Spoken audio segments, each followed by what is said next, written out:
ലഹരിക്കേസിൽ അറസ്റ്റിലായ നടൻ ഷൈൻ ടോം ചാക്കോയ്ക്ക് ജാമ്യം 4 മണിക്കൂർ നീണ്ട ചോദ്യം ചെയ്യലിന് ശേഷം NDPS 27-29 വകുപ്പുകൾ ചുമത്തിയാണ് ഷൈനിനെതിരെ എറണാകുളം നോർത്ത് പോലീസ് കേസെടുത്തത്.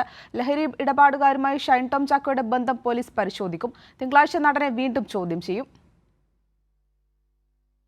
സംഘത്തിന്റെ പരിശോധനയ്ക്കിടെ ഹോട്ടലിൽ നിന്ന് ഇറങ്ങിയോടിയ ഷൈൻ ടോം ചാക്കോ രാവിലെ 10:30 എറണാകുളം നോർത്ത് പോലീസ് സ്റ്റേഷനിൽ ഹാജരായി. 3 ACPമാരുടെ നേതൃത്വത്തിൽ 4 മണിക്കൂറിലേറെ നീണ്ട വിശദമായ ചോദ്യം ചെയ്യൽ. ഗുണ്ടകളാണെന്ന് കരുതിയാണ് റൂമിൽ നിന്ന് ഇറങ്ങിയോടിയതെന്നും ലഹരി ഉപയോഗിക്കാറില്ലെന്നും ഷൈന്റെ ആദ്യ മൊഴി. എന്നാൽ പോലീസ് ശേഖരിച്ച ഫോൺ കോളുകൾ, സാമ്പത്തിക ഇടപാട്, സമാന കേസുകളിൽ ഉൾപ്പെട്ടവരുമായുള്ള ബന്ധം തുടങ്ങിയ തെളിവുകളെല്ലാം ഷൈനെ കുരുക്കി. മുറിയിൽ നിന്ന് ഇറങ്ങിയോടിയ ദിവസം ലഹരി കച്ചവടക്കാരനായ സജീറുമായി 20,000 രൂപയുടെ സാമ്പത്തിക ഇടപാട് നടത്തിയതായും വ്യക്തമായി. NDPS 27-29 ആക്ട് പ്രകാരം ലഹരി ഉപയോഗിച്ചതിനും ഗൂഢാലോചനയ്ക്കും കേസെടുത്തു. പിന്നീട് മയക്കുമരുന്ന് ഉപയോഗിച്ചോ എന്ന് കണ്ടെത്താൻ വൈദ്യപരിശോധന. ഷൈന്റെ നഖത്തിന്റെയും മുടിയുടെയും സാമ്പിളുകൾ ശേഖരിച്ചു.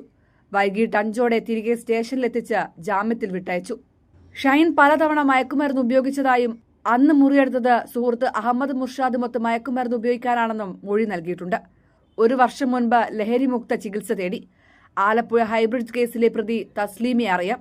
ഇവരെ പലതവണ ഫോണിൽ ബന്ധപ്പെട്ടിട്ടുണ്ട് തുടങ്ങിയ കാര്യങ്ങളെല്ലാം ഷൈൻ വെളിപ്പെടുത്തി. വിൻസി അലോഷ്യസ് നൽകിയ പരാതിക്ക് പിന്നിൽ ഗൂഢാലോചനയെന്നാണ് നടൻ പോലീസിനോട് പറഞ്ഞത്.